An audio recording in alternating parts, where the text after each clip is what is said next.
নব শুনে এই পাতিলটা নামাইতে পারতাস না, অনেক ওজন, একটু পাতিলটা নামাই দাও তো ভাই, পাতিলে একটু নামাই দাও। এইখানে রাখো, এইখানে রাখো, এইখানে রাখো, ঠিক আছে। আচ্ছা আই নব, আবার গেল কেন তুমি? আরে তুমি খালি যাইতে গেছো না, এই যে এই বিস্কিটের ডিব্বাটা নামাইতে পারতাস না, অনেক ওজন, একটু নামাই দাও তো। বাবা এটা তো শক্ত, কেন তো খুলতে পারতাছি, একটু খোলো তো। খুলছো? আচ্ছা ঠিক আছে, আচ্ছা ঠিক আছে, আচ্ছা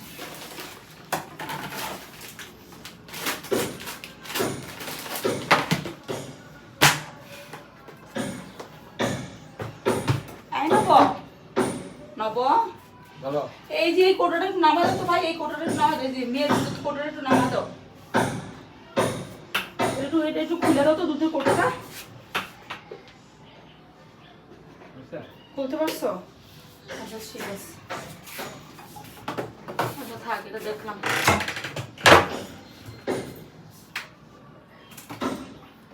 এই না নব, তুমি চলে গেছো? মুসুরির ডিব্বাটা এত শক্ত, এত শক্ত কে ডিব্বাটা?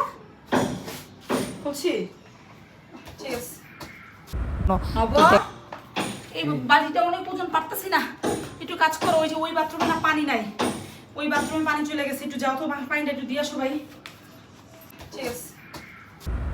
আমি এখন বুঝাবো আমার হাজব্যান্ডকে আমি কোনো কাজ করতে পারি না, কিন্তু ও যখন চলে যায় তখন আমি সব কাজ করতে পারি। দেখেন আমি এক নিমিষে কত কাজ করে ফেলতেছি, কিন্তু ওকে আমার বোঝানো দরকার ছিল আমি কোনো কাজ করতে পারি না, কারণ আমার দ্বারা কোনো কাজ হয় না, আমি অনেক অলস, আমি পারি না কিছু, ওর হেল্প ছাড়া আমি চলতেই পারি না। এটা হচ্ছে বউরা সব সময় যেটা করে হাজব্যান্ডের সাথে, একটু বউরা সবসময় চেষ্টা করে হাজব্যান্ডের একটু হচ্ছে আলাদা ভালোবাসা পাওয়ার জন্য, আলাদা একটু ভালোবাসা নেওয়ার জন্য। তো আমিও চেষ্টাটা করেছিলাম ওর কাছ থেকে একটু আলাদা ভালোবাসা নেওয়ার জন্য, একটু আলাদা ভালোবাসা পাওয়ার জন্য।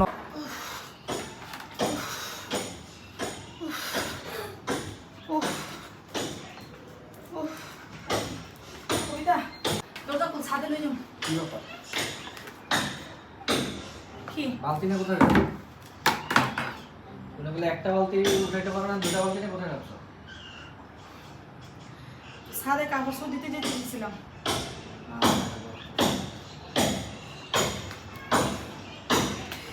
সময় তোরা আমার খাইতে হইল।